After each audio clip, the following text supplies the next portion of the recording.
கருணை மனம் கொண்ட அனைத்து நல்வள்ளங்களுக்கும் வணக்கம். இந்த வீடியோ பார்க்குற நீங்கள் உங்களால் முடிஞ்ச உதவிகள் இந்த கோவிலுக்கு பண்ணுங்கள்.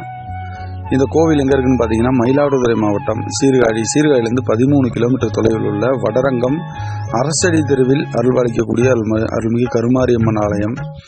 இந்த கோவில் பார்த்தீங்கன்னா கொள்ளிடானத்தில் வெள்ளம் வந்தப்ப ஒரு பெண் மேலே சாமி வந்து நான் தான் கருமாறி வந்திருக்கேன், எனக்கு ஒரு கோவில் கட்டி கும்பிட்டீங்கன்னா உங்களுக்கு எல்லா நலமும் வளமும் தரான்னு சொன்னதுனால இந்த அம்மா வந்து இந்த ஆலயத்தை உருவாக்கியிருக்காங்க.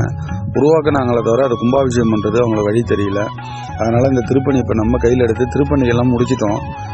நாளை மறுநாள் 8/6/2025 ஞாயிற்றுக்கிழமை காலை 9 மணிக்கு மேல் 10:30க்குள்ளே இந்த கும்பாபிஷேகமாக நடைபெறும். இந்த வீடியோ பார்க்குற நீங்கள் உங்களால் முடிஞ்ச உதவிகள் யாகசால பொருள், பூ மாலை, பழ வகை, வஸ்திரம் வாங்குறதுக்கும் அன்றைக்கி நடக்கிற அன்னதானத்துக்கும் உங்களால் முடிஞ்ச உதவிகள் பண்ணுங்கள். கும்பாபிஷேகத்துக்கு கண்டிப்பாக நேரில் வாங்க. உங்களால் அந்த கோயிலில் ஒரு விளக்கேறிட்டோம். ஏழ்மையான கோயிலுங்க, இருக்கப்பட்ட கோயிலுக்கு செய்கிறதுக்கு நிறைய பேர் இருக்காங்க. இதுபோல் ஏழ்மையான கிராமத்தில் இருக்கிற கோயிலுக்கு செய்கிறதுக்கு ஒரு சில நல்ல உள்ளங்கள் தான் இருக்காங்க. அதனால் உங்களால் முடிஞ்ச உதவிகள் பண்ணுங்கள். நன்றி, வணக்கம். சிவாய நம்ம திருச்சிட்டோம். கருணை மனம் கொண்ட அனைத்து நல்வள்ளங்களுக்கும் வணக்கம். இந்த